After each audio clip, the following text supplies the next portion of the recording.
of Paradiso, the glitter on the snow. I woke to find Lou fully dressed. She was sitting on the edge of my bed. She had taken hold of my hand, and her face was bending over mine like a pallid flower. She saw that I was awake, and her mouth descended upon mine with exquisite tenderness. Her lips were soft and firm. Their kiss revived me into life. She was extraordinarily pale, and I was utterly exhausted. I couldn't sleep at all, she said. After what seemed a very long time, in which I tried to pull myself together, my mind went running on like mad. I've had a perfectly ripping time, perfectly top hole. I simply couldn't get up till I remembered what that man Feckless said about a hair of the dog. So I rolled out of bed and crawled across to the H and took one little sniff and sat on the floor till it worked. It's great stuff when you know the ropes. It picked me up in a minute. So I had a bath and got these things on. I'm still a bit all in. You know, we did overdo it, didn't we, Cocky? You bet, I said feebly. I'm glad I've got a nurse. Righto, she said, with a queer grin. It's time for your Majesty's medicine. She went over to the bureau and brought me a dose of heroin. The effect was surprising. I'd felt as if I couldn't move a muscle, as if all the springs of my nerves had given way. Yet, in 2 minutes, one small sniff restored me to complete activity. There was, in this, however, hardly any element of joy. I was back to my normal self, but not to what you might call good form. I was perfectly able to do anything required, but the idea of doing it didn't appeal. I thought a bath and a shower would put me right, and I certainly felt a very different man by the time I had got my clothes on. When I came back into the sitting room, I found Lou dancing daintily round the table. She went for me like a bull at a gate, swept me away to the couch, and knelt at my side as I lay, while she overwhelmed me with passionate kisses. She divined that I was not in any condition to respond. You still need your nurse, she laughed merrily, with sparkling eyes and flashing teeth and nostrils twitching with excitement. I saw on the tip of one delicious little curling hair a crystal glimmer that I knew. She had been out in the snowstorm. My cunning twisted smile told her that I was wise to the game. Yes, she said excitedly, I see how it's done now. You pull yourself together with H, and then you start the buzz wagon with C. Come along. Put in the clutch. Her hand was trembling with excitement, but on the back of it there shimmered a tiny heap of glistening snow. I sniffed it with suppressed ecstasy. I knew that it was only a matter of seconds before I caught the contagion,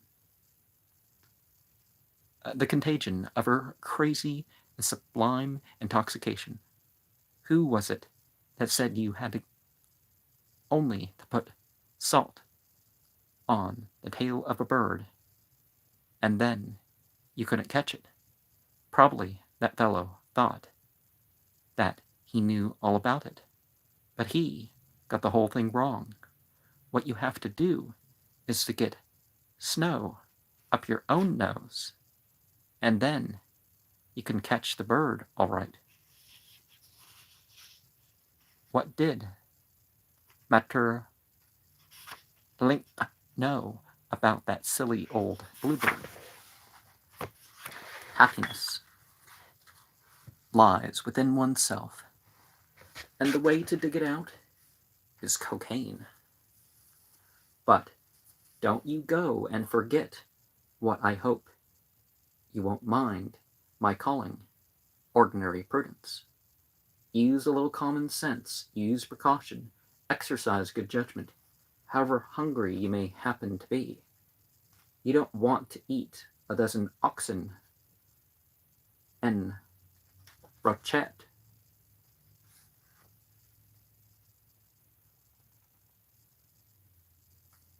Natura non facit saltum. It's only a question of applying knowledge in a reasonable manner.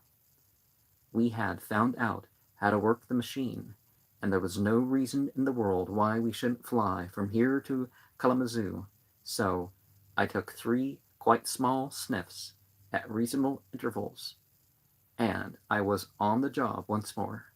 I chased Lou around the suit, and I dare say we did upset a good deal of the furniture, but that doesn't matter, for we haven't got to pick it up.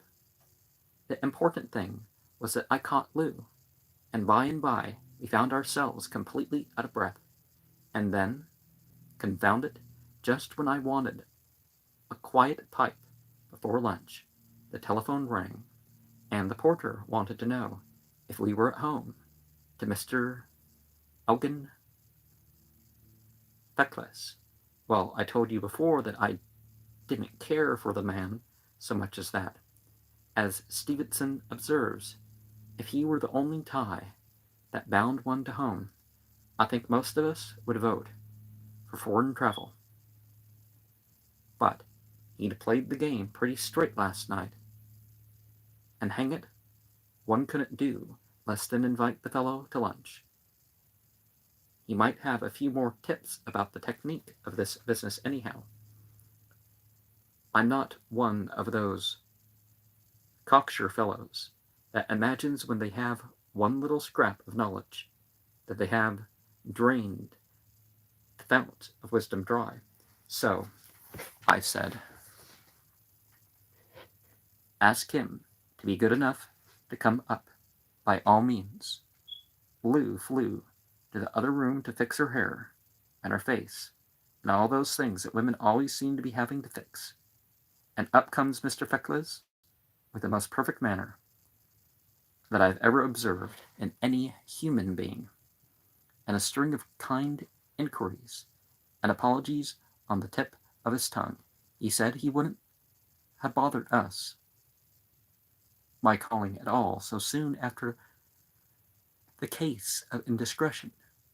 He only felt sure that he had left the cigarette case with us, so he valued it very much. He valued it very much because it had been given him by his Aunt Sophronia. Well, you know, there was right on the table, or rather under the table, because the table was on top of it. There it was. When we got the table on its legs again, we saw quite plainly that the cigarette case had been under it, and therefore must have been on top of it before it was overturned. Feckless laughed heartily at the humorous character of the incident. I supposed it was funny in a sort of way. On the other hand, I don't think it was quite the thing to call attention to. However, I suppose the fellow had to have a cigarette case, and after all, when you do find a table upside down, it's not much good pretending that you don't notice it, and very likely, on the whole, the best way to pass over the incident pleasantly is to turn it into a kind of joke, and I must say that Feckless showed the tact of a perfect gentleman in avoiding any direct allusion to the circumstances that caused the circumstances that were responsible for the circumstances that gave rise to the circumstances which it was so difficult to overlook. Well, you know, this man Feckless had been a perfect dear the night before. He had seen Lou through the worst of the business with the utmost good taste at the moment when her natural protector, myself, was physically unable to apply the necessary, what you may call it. Well, of course, the way things were at the moment, I wish Feckless in the place that modern Christianity has decided to forget. but the best I could do was to ask him to lunch. But before I had time to put this generous impulse into words, Lou sailed in like an angel descending from heaven.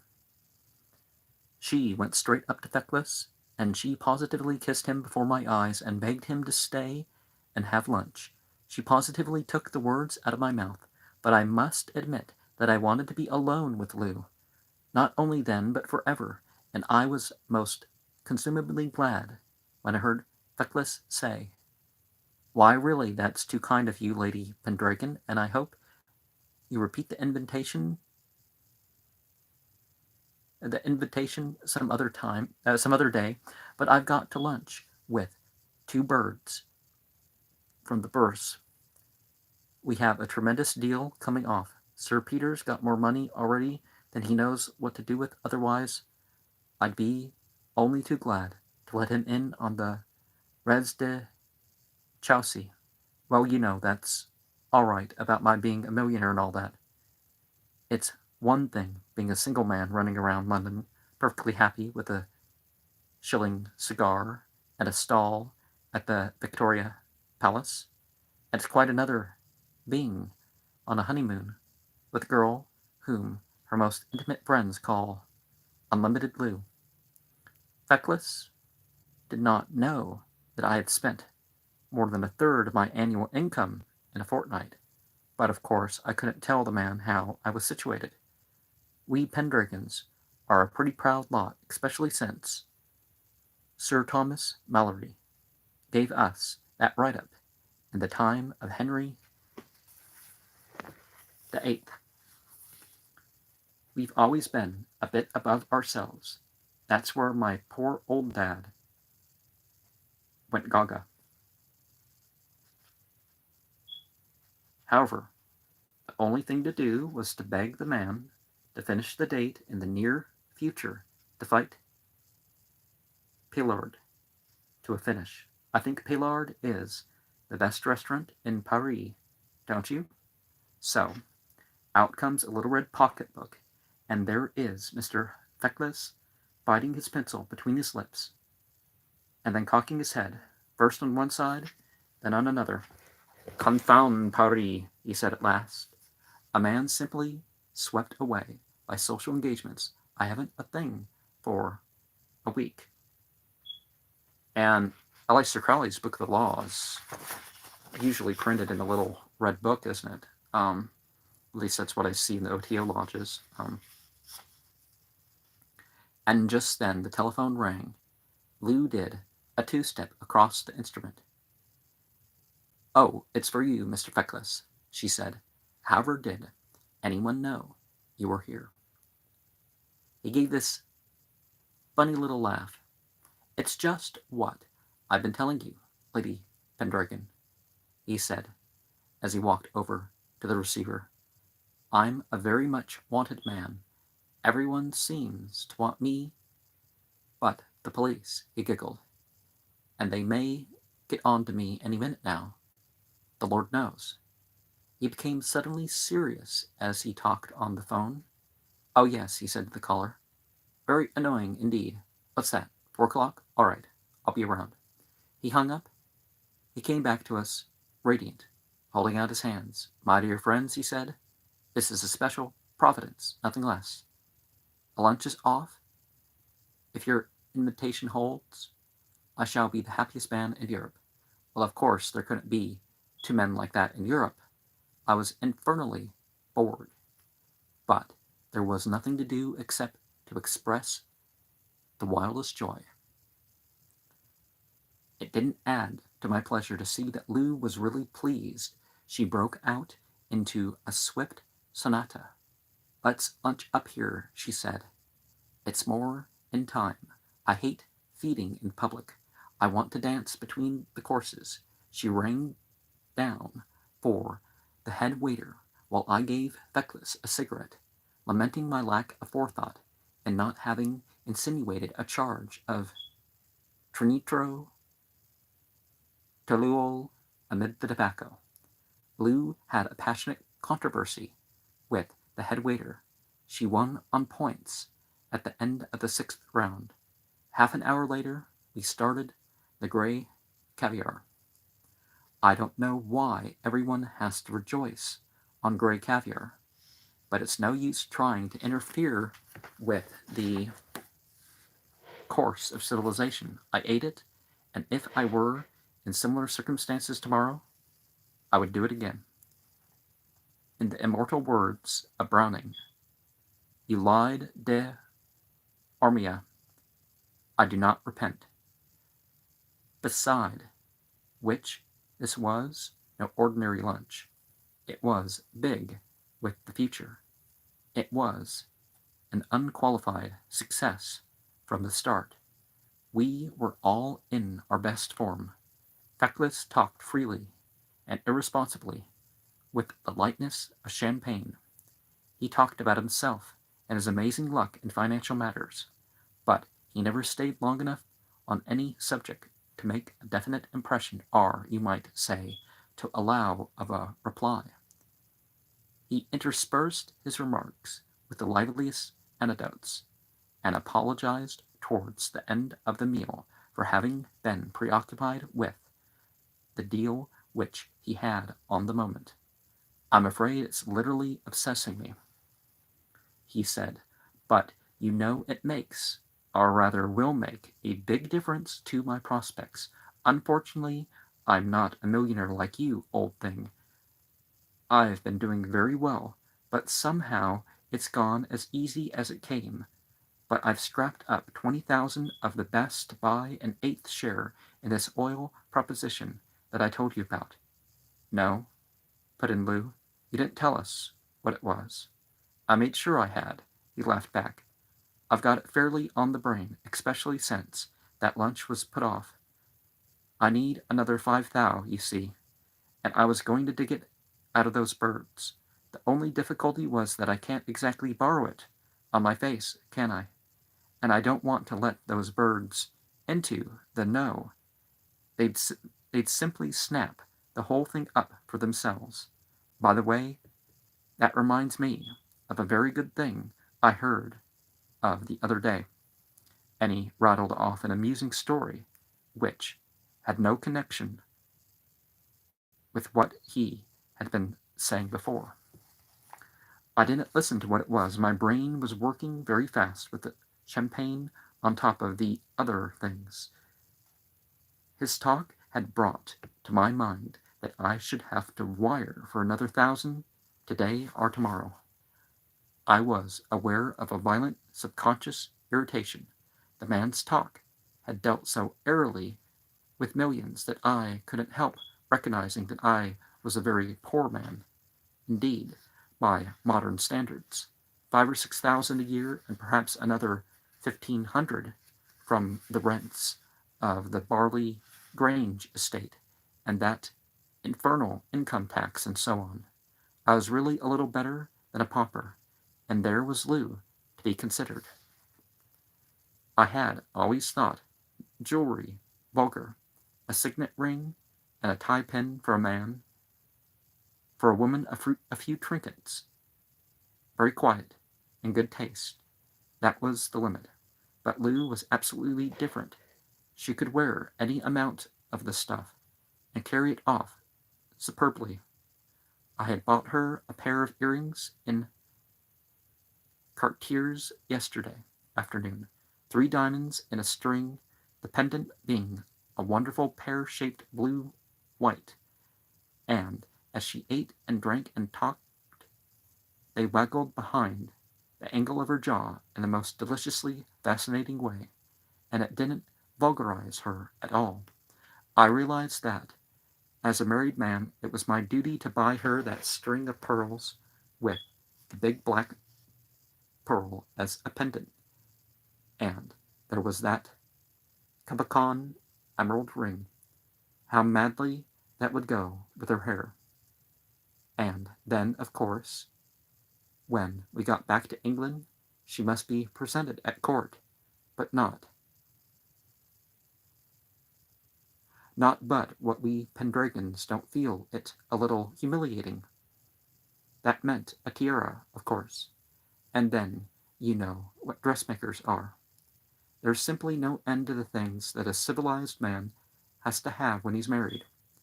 And here was I, to all intents and purposes, a case for outdoor relief. I came out of my reverie with a start. My mind was made up. Lou was laughing hysterically at some story of a blind man and a gimlet. "Look here, Feckless," I said. "I wish you'd tell me a little more about this oil business. To tell you the truth, I'm not the rich man you seem to think." "My dear fellow," said Feckless. "In fact, I assure you," said I, "of course, it was all very well when I was a bachelor. Simple tastes, you know, but this little lady makes all the difference." "Why, certainly," replied Feckless very seriously. "Yes, I see that perfectly. In fact, if I may say so, it's really a duty to yourself and your heirs. Put yourself on Easy Street.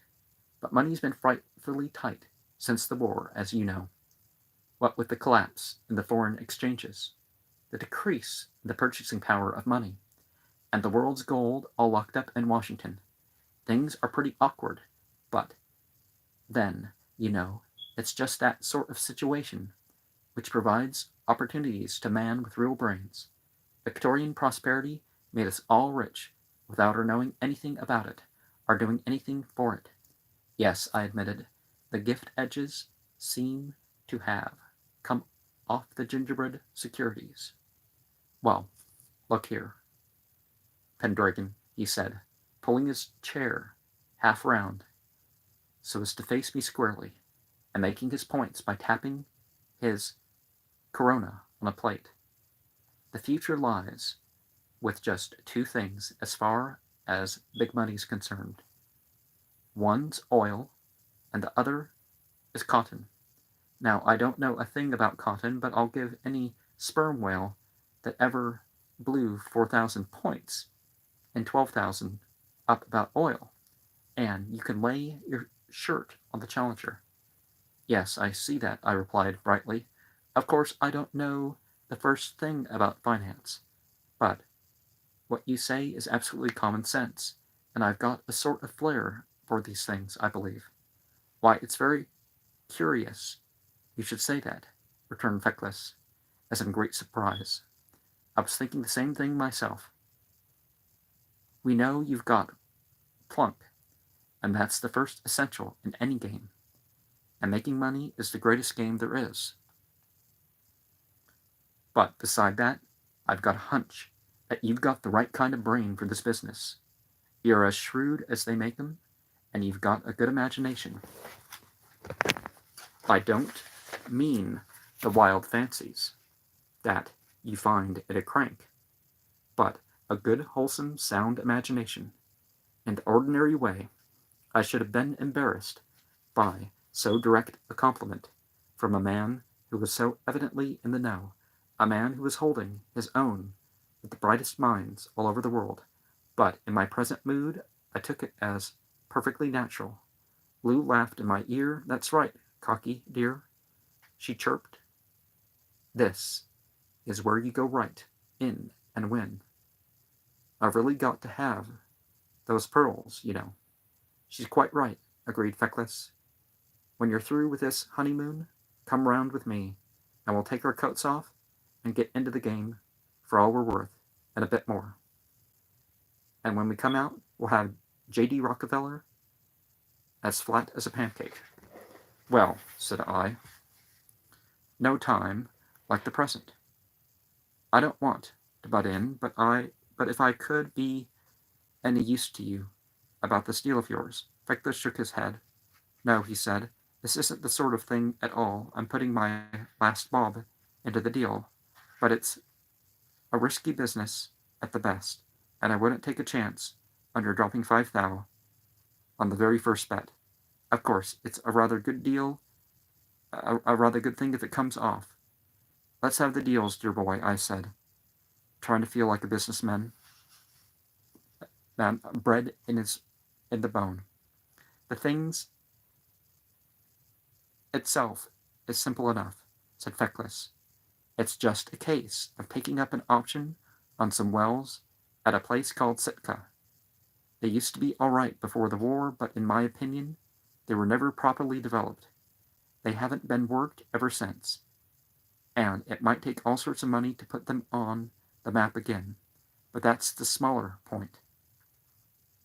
What I and my friends know, and nobody else has got onto, is that if we apply the Feldenberg process to the particular kind of oil that Sitka yields, we've got practically a world's monopoly of the highest class oil that exists. I needn't tell you that we can sell it at our own price. I saw in a flash the magnificent possibilities of the plan. Of course, I needn't tell you to keep it as dark as a wolf's mouth, continued Feckless. If this got out, every financier in Paris would buy the thing over our heads. I wouldn't have mentioned it to you at all except for two things. I know you're on the square, that goes without saying, but the real point is this, that I told you I'd rather believe in the occult. Oh yes, cried Lou. And of course you know King Lemmus. Feckless started, as if he had received a blow in the face. For a moment he was completely out of countenance. It seemed as if he were going to say several things and decided not to, but his face was black as thunder. It was impossible to mistake the meaning of the situation. I turned to Lou with what I suppose was rather a nasty little laugh. Our friend's reputation, I said, appears to have reached Mr. Feckless. Well, said Feckless, recovering himself with a marked effort, I rather make a point of not saying anything against my people, but as a matter of fact, it is a bit on the thick side. You seem to know all about it, so there's no harm in my saying the man's an unspeakable scoundrel. All my hatred and jealousy surged up from the subconscious.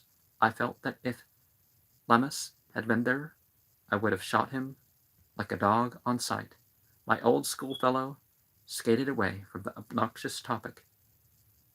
You didn't let me finish, he complained.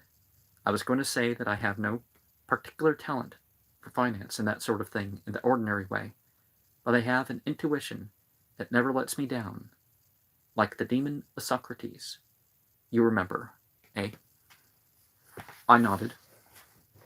Well, daimon, not demon, really. There's a difference. I nodded. I had some faint recollection of Plato. Well, said Feckless, tapping a cigar with the air of a worshipful master, calling the lodge to order. I said to myself when I met you last night, it's better to be born lucky than rich, and there's a man who was born lucky. It was perfectly true. I had never been able to do anything of my own abilities, and after all, I had tumbled into a reasonably good fortune. You've got the touch, Pen, he said with animation. Any time you're out of a job, I'll give you 10,000 a year as a mascot. Lou and I were both intensely excited. We could hardly find the patience to listen to the details of our friend's plan. The figures were convincing, but the effect was simply to dazzle us. We had never dreamed of wealth on this scale.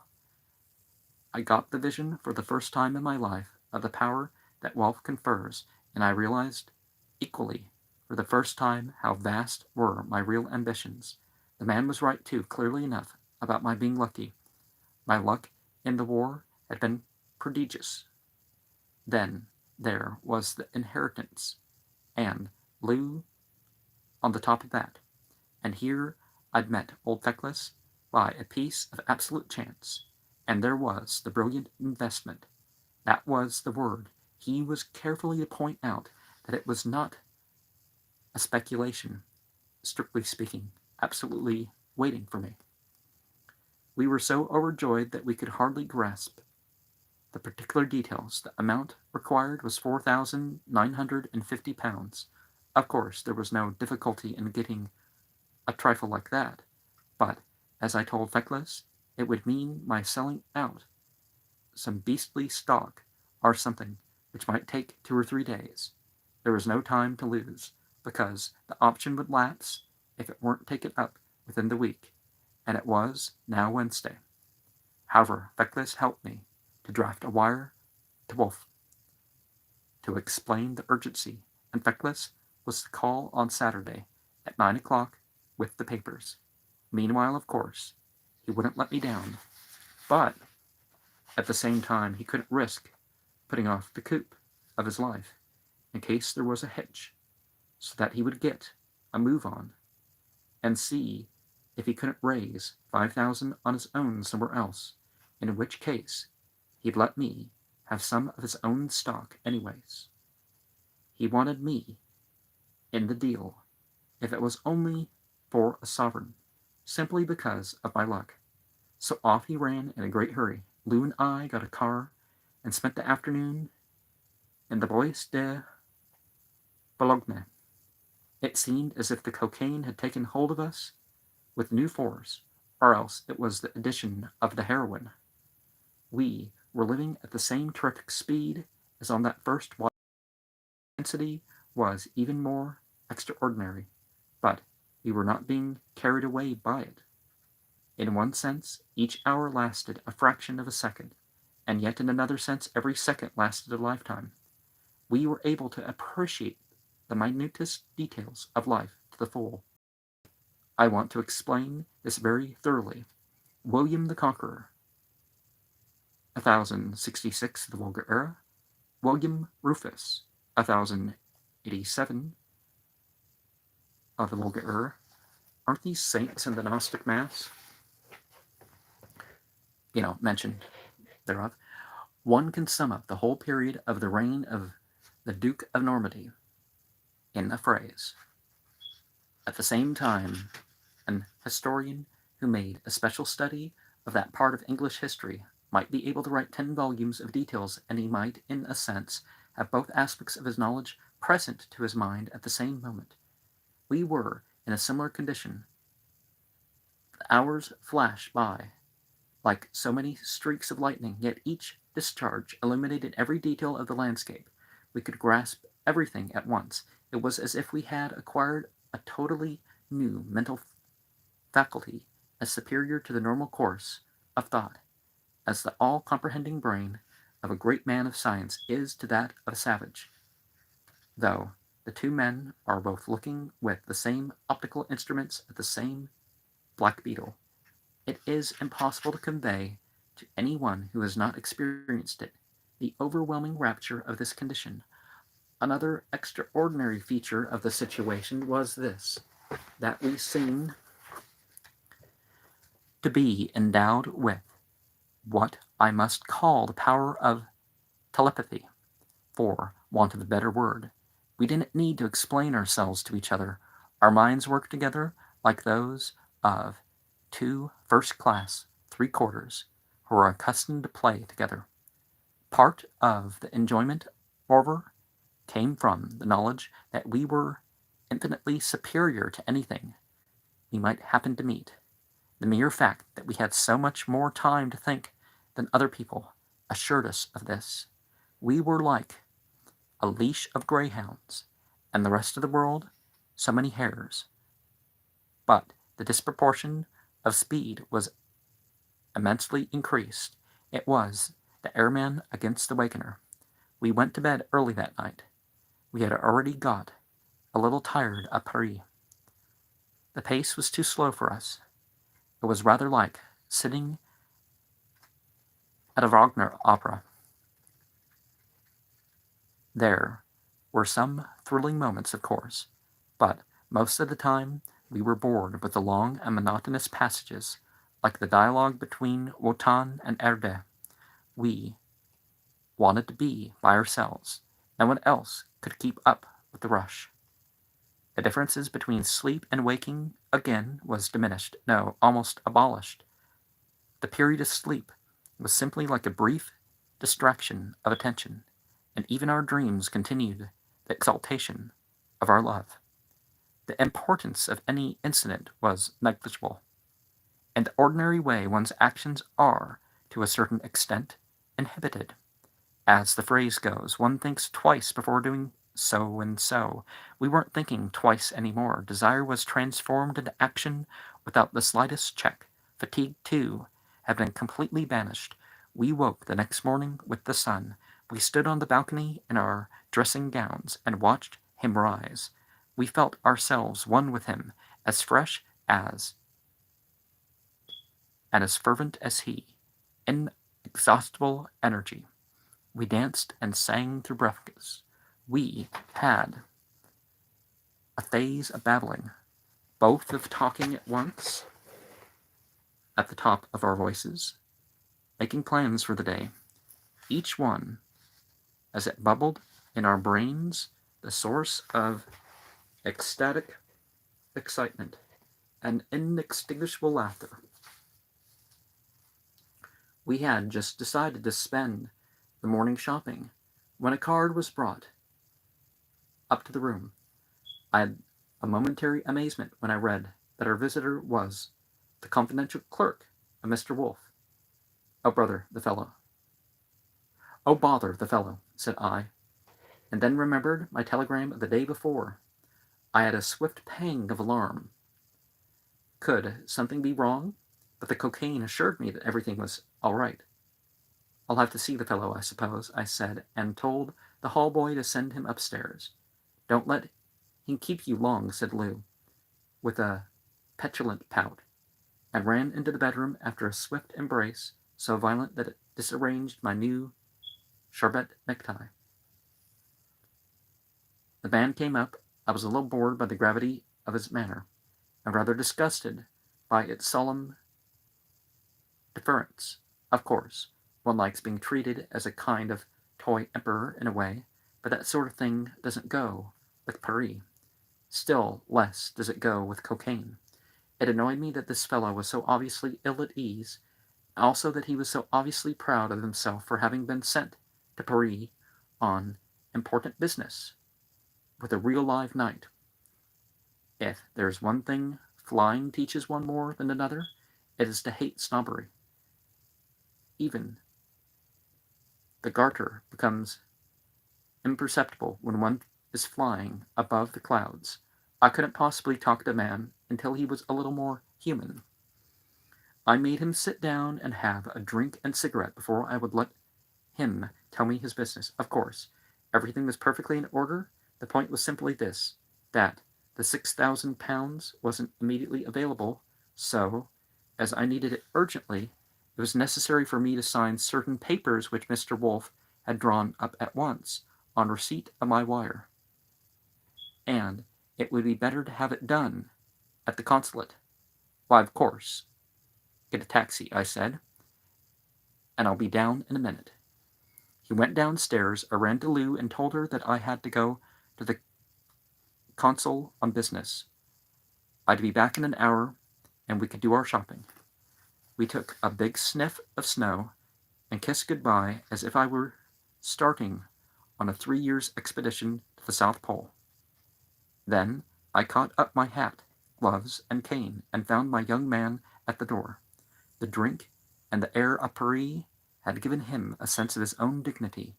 Instead of waiting humbly for me to get into the car, he was sitting there already, and, though his greeting was still solemnly deferential, there was a little more of the ambassador about it. He had repressed the original impulse to touch his hat. I myself felt a curious sense of enjoyment of my own importance. At the same time, I was in a violent hurry to get back to Lou. My brain was racing with the thought of her. I signed my name where they told me, and the consul dabbed it all over with stamps. And we drove back to the hotel, where the clerk extracted a locked leather wallet with a mysterious inside hip pocket and counted me out my 6,000 in £100 notes. Of course, I had to ask the fellow to lunch. It was only decent, but I was very glad when he excused himself. He had to catch the 2 o'clock train back to town. What a time you've been, said Lou, and I could see that she had been filling it in a wonderful way. It was up to her neck. She danced about like a crazy woman, with, a, with little jerky movements, which I couldn't help seeing signified nervous irritability. However, she was radiant, beaming, glowing, bursting with excitement. Well, very often the best of dancing is the crazy dancing, because that's the one that's going to put you into the effect. That's the one that's going to have the meaning. Well, you know, I don't like to be left in the lurch. I had to catch up. I literally shoveled the snow down.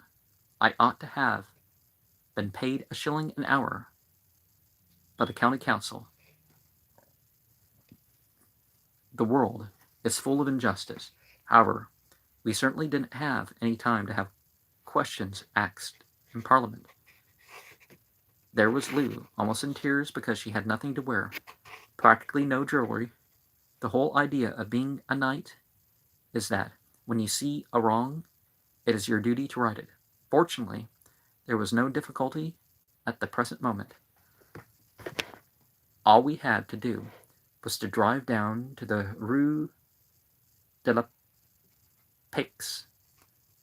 I certainly almost fell down when I saw all those pearls on her neck and that Capricorn emerald. By George, it did go with her hair. These shopmen in Paris are certainly artists. The man saw in a moment what was wrong. There was nothing to match the blue of her dress, so he showed us a sapphire and diamond bracelet and a big marquise ring that went with it in a platinum setting. That certainly made all the difference, and yet he seemed to be very uneasy. He was puzzled. That's what it was. And his face lightened up. He had got the idea all right. You can always trust these chats when you strike a really good man. What was missing was something red. I told you about Lou's mouth. Her long, jagged, snaky scarlet streak, always writhing and twisting as if it had a separate life of its own, and were perpetually in some delicious kind of torture. The man saw immediately what was necessary. The mouth had to be repeated symbolically. That's the whole secret of art. So he fished out a snake, a pigeon's blood rubies. It was the most beautiful thing I'd ever seen in my life, except Lou herself. And you couldn't look at it without thinking of her mouth. And you couldn't think of her mouth without wanting to kiss it. And it was up to me to prove to Paris that I had the most beautiful woman in the world for my wife. And that could only be done in the regular way by showing her off in the best dresses and the most wonderful jewelry. A little bit different than whole Thomas Franklin, Benjamin Franklin. Yes, Benjamin Franklin. Don't show off your wife and your wallet, or you might lose both. Right? It was my duty to her as my wife, and I could afford it perfectly well because I was a tolerably rich man to start with anyhow, and besides, the 5,000 I was putting into Thecla's business would mean something like $250,000 at least, on the most conservative calculations, as I had seen with my own eyes, and that was all clear profit, so there was no reason in the world why one shouldn't spend it in a sensible way. Mr. Wolfe himself had emphasized the difficulty of getting satisfactory investments in these times. He told me how many people were putting their money into diamonds and furs, which always kept their value, whereas government securities and that sort of thing are subject to unexpected taxation for one thing, depreciation for another, with the possibility of European repudiation looming behind them all. As a family man, it was my duty to buy as many jewels for Lou as I could afford. At the same time, one has to be cautious. I bought the things I mentioned and paid for them. I refused to be tempted by a green pearl tie pin. Getting really rumbly and tumbly today. Sorry for that. I refused to be tempted by a green pearl tie pin for myself.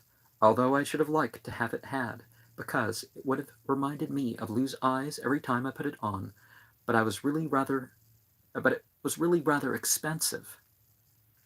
And Mr. Wolf had warned me very seriously about getting into debt, so I paid for the rest of the stuff, and when we went off, and we thought we'd drive out to the boys for lunch.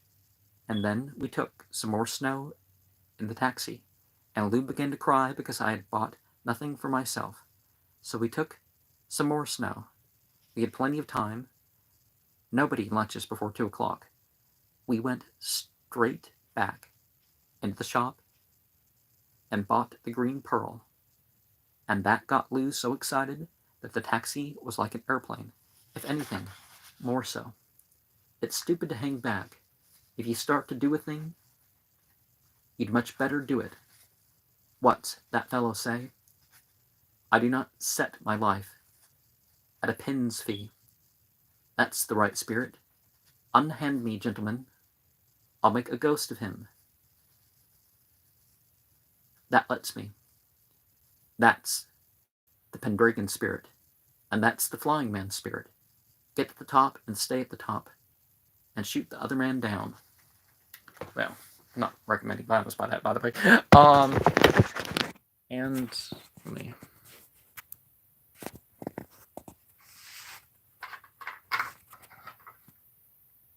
switch that off a bit there.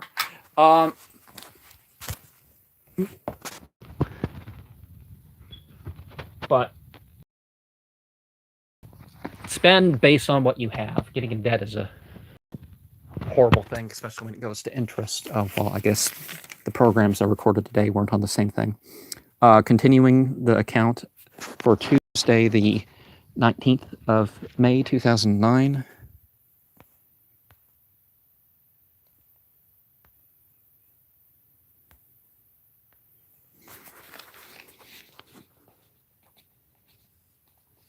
I read St. Anthony's Messenger, 2009. Secrets of the Dead, 2:30 was a program that I watched. 2:38 to 3:40 p.m. The 19th Enochian Key, Author 24.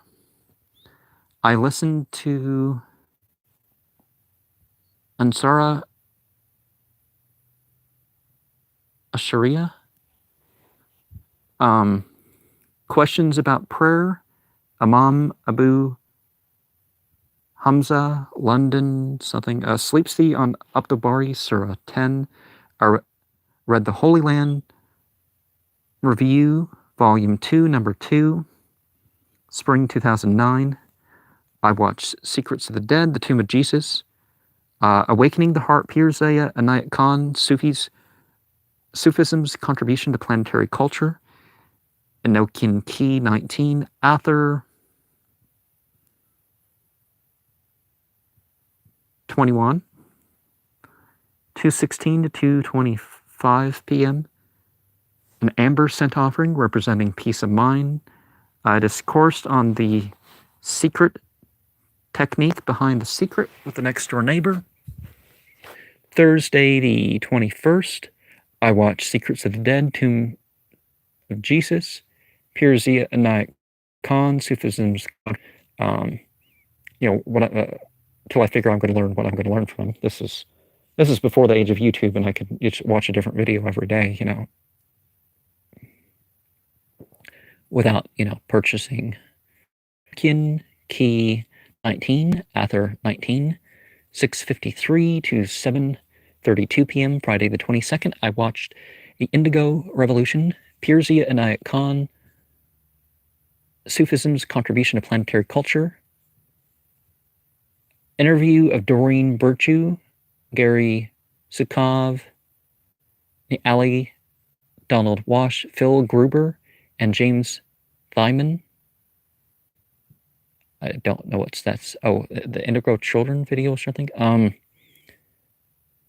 The Indigo music video and the extra scenes to that program. 11:20 a.m. to Author 18. Rose Scent Offering. contact other planes is a symbolism of that. It's Friday. I've been using this frankincense and myrrh oil. I'm not sure. It smells real enough. So that's a special thing for Friday for me. But I mean, right now, Nokin Key 19, Aether 16, 2:56 to 3:15 p.m. and 6:04 to 7:20 p.m. I wrote out the abbreviated letter verses, and I'm about to lose my signal again, I think. Well, the phone's... I'm going to try to... Sunday the 23rd, I watched the Indigo Evolution and its extras, Pirzia Inayat Khan's Sufism Contribution to Planetary Culture, a discourse with the next-door neighbor on special ceremonies and alternative views and evidence. I listened to Ozani Kur'ana. I'm not sure what that is at the moment. Sunday the 24th, Yusuf Islam tracks that I had downloaded. I think